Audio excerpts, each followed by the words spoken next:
به نام خدا، سلام و عرض ادب به همه دوستان و همراهان گرامی. تو این جلسه میخوایم یه پرچم به این زیبایی و با این جزئیات با استفاده از پلاگین 3D فلاگ بسازیم. خب این پلاگین یه سری نکات داره که خیلی مهمه که رعایتش کنید و اینکه من نصبش رو بهتون میگم، سایتش رو بهتون میگم که کجا باید دانلود کنید، نکات رو بهتون میگم. این پنل تنظیماتش رو هم حالا یه مروری میکنیم، ولی چیز خیلی خاصی نیست. یعنی شما اعدادش رو تغییر بدید، این گزینه‌هاش رو تغییر بدید، میفهمید که بالاخره چه اتفاقی روی این پرچم رخ میده. و خب حالا نکاتی که باید رعایت کنید چیه؟ اولین نکته اینه که این پلاگین 3D مثل بقیه پلاگین های 3D افتر افکت وقتی اعمالش میکنید احتمال اینکه کرش کنه افتر افکتتون هست. یعنی شما توی پلاگین های 3D دیگه هم همین مشکل رو دارید. حالا من که ندیدم، حالا تا حالا که باش کار میکردم خیلی کم کرش میکرد، ولی خب این نکته در نظر بگیرید و همون ابتدا بیاید داخل preferences. اصلا کلا با این پلاگین های 3D که کار میکنید بیاید اینجا اوتو سیو رو کمترش کنید، زمانش مثلا الان 20 دقیقه است بکنید 1 دقیقه 2 دقیقه. اینجا که اوتو سیو رو داشته باشید که اگه کرش کرد حالا 1 دقیقه قبلتون رو حداقل سیو کرده باشه خود افتر افکت. این از نکته اول.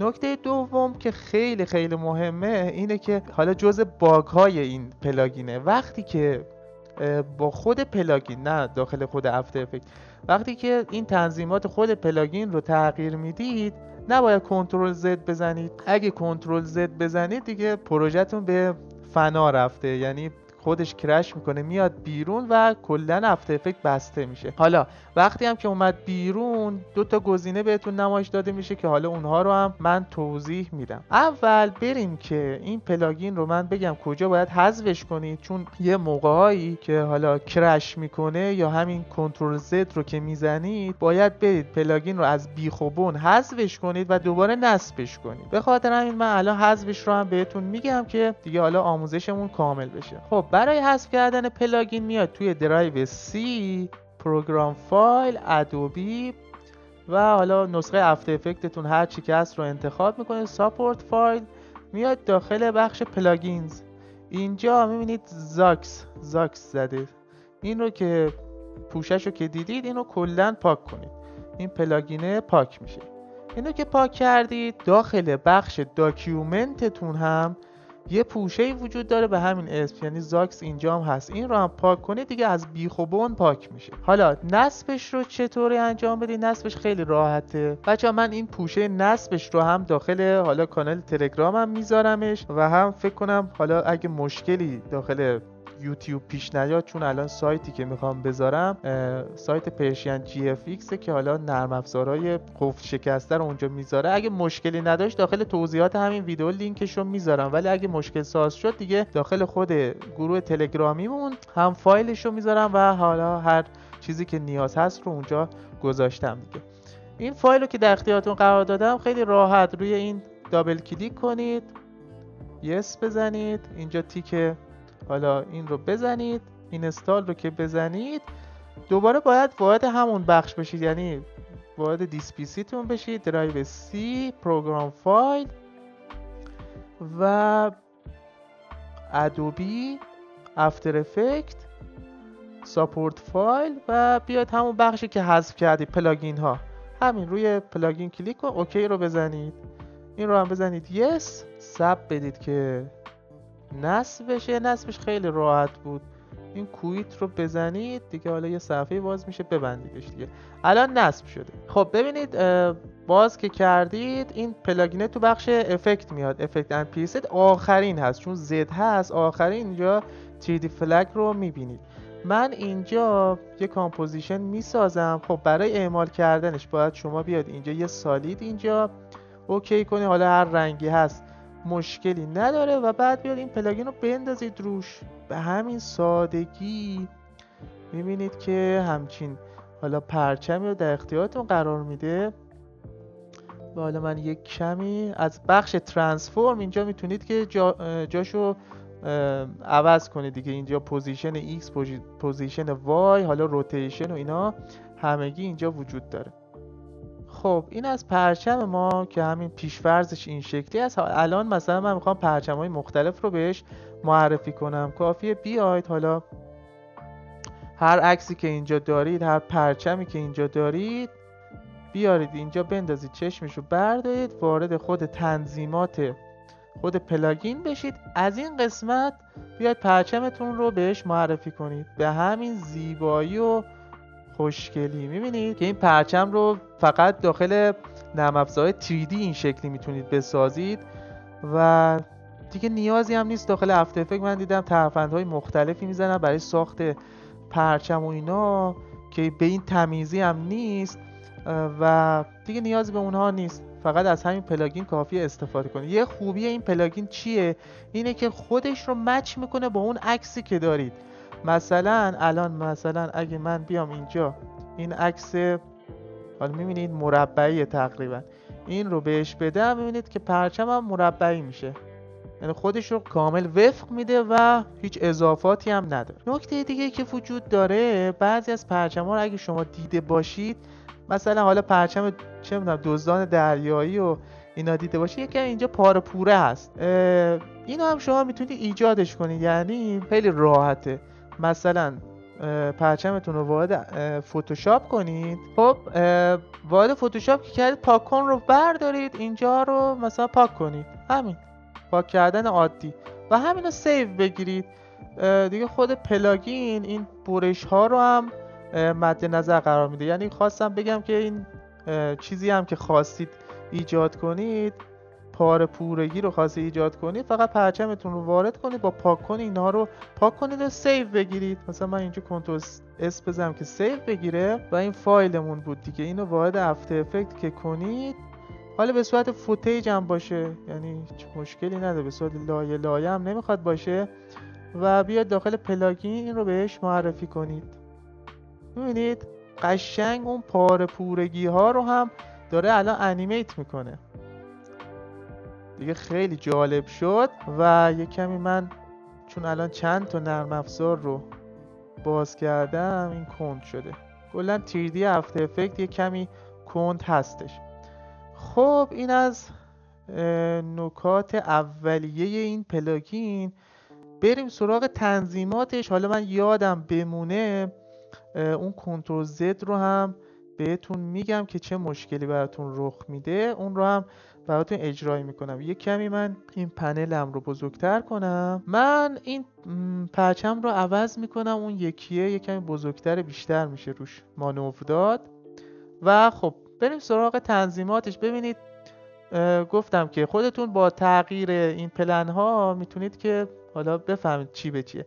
اولیش که اینجا من دسته‌بندی هاش رو ببندم که کامل متوجه بشیم. خب اولیش این بود که میتونید که پرچمتون رو بهش معرفی کنید. حالا اگه داخل پرچمتون الان رفت وارد اون بخشی شد که نمیخواستم بشه، اگه پرچمتون اینجا ماسک یا افکت خاصی روش اعمال کردید، این گزینه‌ها رو باید بزنید حتما براش که اعمال بشه اون افکتی که مثلا روی اون پرچمه دادید. همین بخش اولش این عکسه، اگه روش کلیک کنید وارد فضای 3D چی میشید؟ خب بچه‌ها من افتر افکت کرش کرد. خب گفتم همون فضای 3D شو که وارد میشه اون دیگه خیلی سنگین میشه، کرش کرد.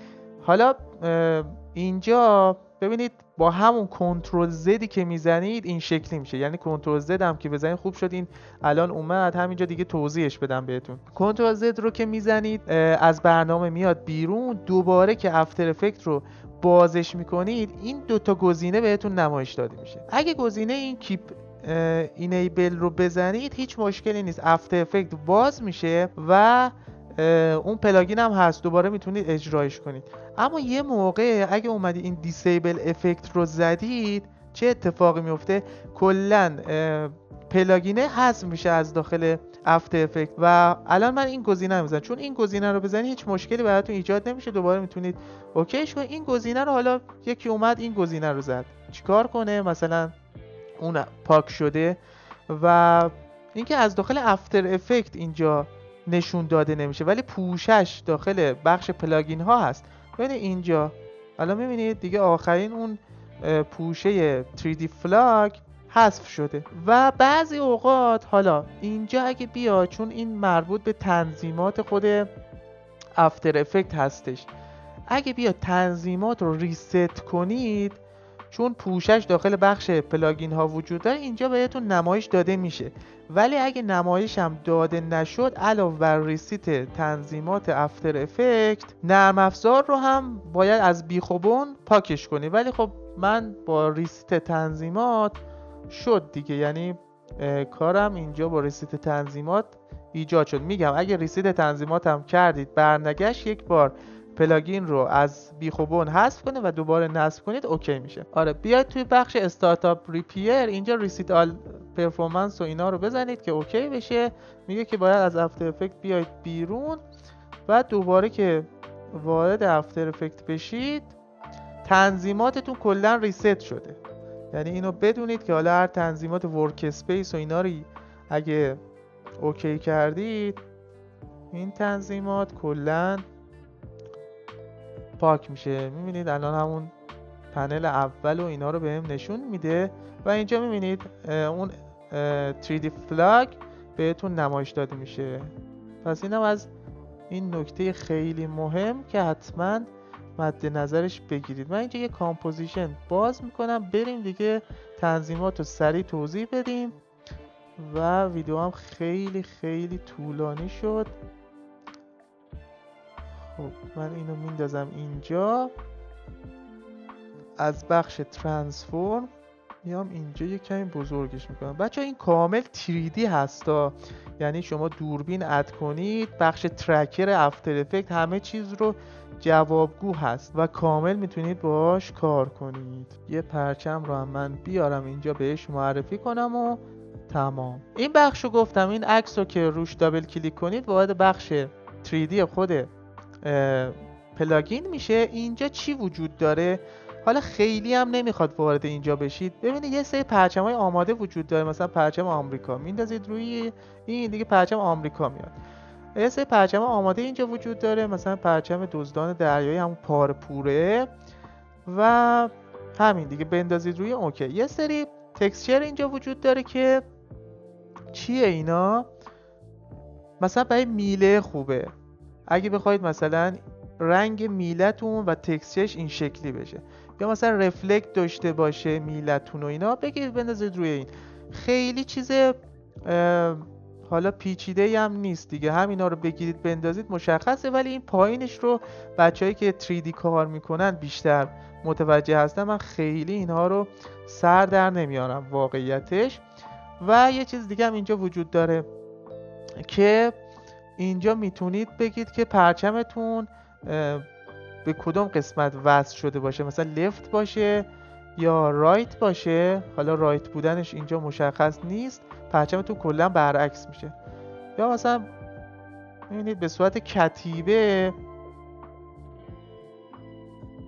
کتیبه‌ای باشه. پلی هم که بکنید حالا میله بالا وصل شده باشه و اینا تنظیمات دیگه. حالا 2 تا میله داشته باشید که حالا این تنظیمات اونورم هست، یعنی اینا رو خیلی هم نمیخواد اینجا اوکی کنید. فقط یه چیزی که اونجا وجود نداشت، این فکر کنم تعداد چیز بود، اینکه پرچمه چند تا نقطهش به میله وصل شده باشه. مثلا اینو که بزنی 2 تا نقطه بالا و پایین، ولی اگه آل بزنی کلا پرچمه میچسبه به این میله. و همین دیگه تنظیمات این شکلی دیگه. خیلی وارد این بخش نشید، احتمال کرش کردنش وجود داره. فقط برای همین به نظرم چسبیدن پرچم به این میله وارد بشه که حالا مثلا 2 تا نقطهش باشه یا کلا پرچمه بچسبه. هم برای این تکسچرهایی که اینجا وجود داشت میتونید وارد این بخش بشید. من کنسل رو میزنم که اعمال نشه و اینکه این سالید رو هم تکون ندیم. این از این بخش. خب توی این بخش فلک سایز و اینا هم شما میتونید سایز این پرچم رو مشخص کنید، سایزش کوچیک باشه حالا یا بزرگ باشه، اینا رو میتونید تعیین کنید. و توی بخش بعدی هم میله رو، این همون جایی بود که اونجا گفتم دوتا میله و اینا میتونید قرار بدید. حالتهای میله رو میتونید تعیین کنید، بزرگ باشه کوچیک باشه یا مثلا دوتایی باشه. حالا اینو من کوچیکش کنم و آره مثلا دابل باشه، دابل بزرگ باشه، دابل چه میدونم هر چیزی که اینجا هست و مثلا اون حالت کتیبه باشه. بیارمش بالا من. میبینید این حالت کتیبه‌ای که پرچمتون این شکلی باشه. دیگه کنترل زد هم نمیشه زد که برگردیم به حالت اول. حالت اولش این بود دیگه اون سر میله، پس این قسمت های مختلفش شد. آها اینم خیلی مهمه. این سومی داینامیکه برای نوع پرچمتون هست. ببینید مثلا اگه روی اولی باشه میگه خیلی پرچم کوچیک موچیکی باشه و وقتی پرچمتون کوچیک باشه بچه‌ها باد که میزنه سریعتر حرکت میکنه، ولی الان کافیه که اینو بذارید روی بنر سنگین. میبینید این دیگه بنر سنگینه، بادی که بهش میخوره شبیه سازی اون بنر سنگینه. این خیلی مهمه، اینو هم میتونید که کامل رعایت کنید داخل کاراتون و این حالت هم خودتون چک کنید. پس نوع پرچمتون این شکلی هست. اینجا هم برای حالا استایل این چیزه هست، میله هست. بالاش میخواید خود میله میخواید گرد باشه یا به صورت مربعی باشه یا حالا یه حالت دیگه که داره و حالا طولش رو میتونید کم و زیاد کنید. مثلا من طولش رو کم کنم، میبینید طولش کم میشه. قطرش رو میتونید کم و زیاد کنید. اینا مثلا سرش رو میتونید تغییر بدید، سر میله رو میتونید تغییر بدید میبینید. و پایین میله رو میتونید حالا یه چیزی بذارید، یک پایه‌ای براش قرار بدید. دیگه این قسمت ها خیلی راحته. این قسمت میتونید حالا اگه پرچمتون مثلا جای مناسبی قرار نداشت میتونید تغییرش بدید و اینو از لحاظ X حالا بیشتر از لحاظ Y میتونید که حرکت بدید روی این میله. از بخش Z هم هست. این هم بخش ترانسفورم هستش که همون دیگه پوزیشن X، پوزیشن Y، پوزیشن Z یا روتیشن، اینها رو هم میتونید تغییر بدید. روتیشن مثلا خیلی جالبه، وقتی روتیشن میدید باد هم بهش میخوره.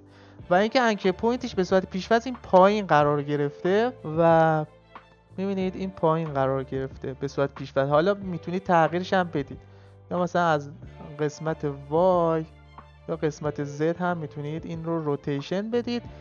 قسمت پایینش بخش اون انکر پوینت هست. اگه مثلا اینا رو تغییر بدید انکر پوینت جا به جا میشه. الان میبینید انکر پوینت الان نشون نمیده که کجا هست ولی جا به جا شده دیگه. هر چی که هست این پایینه نیست. و من کنترل زد حواسم باشه کنترل زد نزنم و اینا رو صفر کنم برگرده به حالت اول. این بخش هم خیلی جالبه. این بخش پریست هایی برای نمایش اولیه پرچم بهتون میده. ببینید مثلا اینو که بزنید ببینید این اول مثلا همون اول که نمایش میده پرچم این شکلیه و بعد پرچم میفته. این فقط برای آغاز اون پرچمه هست که نشون بده بهتون چه شکلیه. میتونید امانت و اینا رو هم تغییر بدید، یعنی تغییرات خودتون میتونید اعمال کنید. مثلا این شکلی باشه. اگه کتیبه ای دارید که از بالا میخواد بیفته و حالا جمع بشه و پهن بشه میتونید این پریست های اولیه رو هم اعمال کنید. و بخش دیگه که وجوده مثلا لوپینگ هم خیلی جالبه. ببینید مثلا الان کامپوزیشن من چقدر 30 ثانیه هستش. من بذارم این رندر بشه. ببینید وقتی که انتهای کامپوزیشن تموم میشه میاد اول، چون این لوپ نیست یه لگی میزنه. ببینید الان دیدید یه لگی میزنه، مخصوصا اگه پریست های نمایش رو بهش داده باشید، نمایش اولیه رو بهش دادید. خب اینو میتونید لوپش کنید. اگه بیاید اینجا لوپینگ رو تیکش رو بزنید میگه که حالا استارت فریمتون از کجا باشه. مثلا من میخوام از فریم 0 استارتش شده باشه. میگه که فریم انتهاییتون رو هم بهم بدید. فقط کافیه CTI رو بیاید این آخر فریم ابتدایی اینجا زده مثلا 899 تا 899 آخرین فریم منه، اینجا واردش کنی 899. الان میبینید که لوپ شده دیگه. الان من یه رندر دیگه اینجا بگیره، ببینید الان وقتی انتهاش تموم میشه، اگه پریست هم داده باشید میبینید ابتدا که میاد دیگه خودش لوپه، اون لگه رو نمیزنه. پس این لوپینگ هم خیلی مهمه. یه بخش دیگه جالبی که داره اسلو موشن. شما میتونید که اگه روی 100 باشه که به صورت طبیعی هست، اگه زیادش کنید سرعتش زیاد میشه، اگه کمش کنید سرعتش خیلی کم و جالب میشه و میتونید روش کیفریم بزنید. مثلا سرعتش اول مثلا 200 باشه، بعد مثلا یه جاهایی سرعتش کم بشه، مثلا بشه چه میدونم مثلا 50. کیفریم هاتون رو هم شما میتونید تاگل کنید که حالا جالب بشه. مثلا الان یه رندر بگیره، ببینید مثلا الان اینجا تنده و یک آن به این کیفرمه که میرسه اسلو موشن میشه. میبینید اسلو موشن میشه. حالا روی کیفریم هاش باید کار کنید، ولی اسلو موشن خیلی جذاب و قشنگه، واقعا کار رو زیبا میکنه، مخصوصا اگه دوربین رو اضافه کنید و حالا کارهای دیگه روش انجام بدید. این فلتن هم که زیر این اسلو موشن قرار داره برای چیه؟ برای این چروک ها هست. اگه صدش کنید میبینید که صاف میشه پرچمتون، اگه کمش کنید این چروکاش حالا کمتر میشه، و اگه صفرش کنید که در حالت طبیعی خودش قرار داره. این شادو کچ پلن هم من نفهمیدم، فکر کنم اگه بخواید شادویی از یه شیپ دیگه مثلا به این پرچمتون اضافه کنید اینجا هست، میتونید که اون مثلا لایه رو بهش معرفی کنید. قسمت بعدی قسمت سرعت باد هستش که در حالت عادی ببینید کیفریمی وجود نداره اینجا، ولی شما پریست رو که تغییر بدید ببینید اینجا کیفریم میخوره براتون. اینجا هم یو رو که بزنم ببینید کیفریم های مختلف. حالا من این اسلو موشن رو برگردم روی همون 100، ببینید کیفریم های مختلف میزنه، یعنی سرعت رو خودش میاد ببینید کم و زیاد میکنه دیگه. حالا خودش به صورت پیش‌فرض قرار داره، هر کدوم از اینها رو که بزنید حالتهای مختلفی از باد زدن، باد خوردن پرچم رو بهتون نشون میده. ولی خب وقتی زدید کیفریم میخوره دیگه برگشت به حالت آره اینجا هست کلیر کیفریم اینجا وجود داره، فکر کردم نیست، برمیگرده به همون حالت اولیه. اینجا خودتون هم میتونید دستی سرعت رو تنظیم کنید. اینا برای جهتش هست، یعنی قسمت پایین که زدید دیرکشن برای جهت باد هست، مثلا این شکلی به صورت پشت قرار بگیر یا به صورت بالا قرار بگیر و حالا بقیه پریست هایی که اینجا وجود داره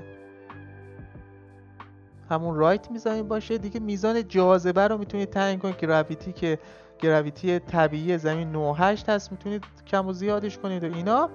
یه بخش دیگه هم اونجا وجود داره که کامرا و لایت هست، تیکش رو که بزنید یعنی خودش به صورت پیش‌فرض تیکش خورده و میتونید کامرا و لایت بهش اضافه کنید و باهاش کار کنید. مثلا من اینجا سریع کامرا بسازم وان نود و اینا که حالا این هم دیگه چون تنظیمات رو ریست کردیم هی میاتش دیگه. با کامرا هم میتونید کار کنید، کیفریم بزنید و کارهای مختلفی روش انجام بدید. خواستم بگم که کامرام دیگه اوکیه و بخش لایت هم وجود داره که لایت هم میتونه از این قسمت نیو لایت اضافه کنید، ولی غیر از این که حالا لایت خود افتر افکت میتونید اضافه کنید، خودش هم لایت داره و تنظیمات خود لایتش هم خوبه. مثلا اینجا میتونید یک رنگی بهش بدید، میبینید کلا این رنگ رو به خودش میگیره، یا رنگ دوم رو مثلا چه میدونم آبی بدید و اینتنسیتی و این چیاشو میتونید تغییر بدید، یعنی تغییر که بدید میبینید اون رنگ آبی هم اینجا براتون نمایش داده میشه. همین و همین زیبایی لایت و اینا رو هم میتونید که بهش اضافه کنید. این تنظیمات حالا مختصری بود که من سعی کردم مهمتریناشو بهتون توضیح بدم.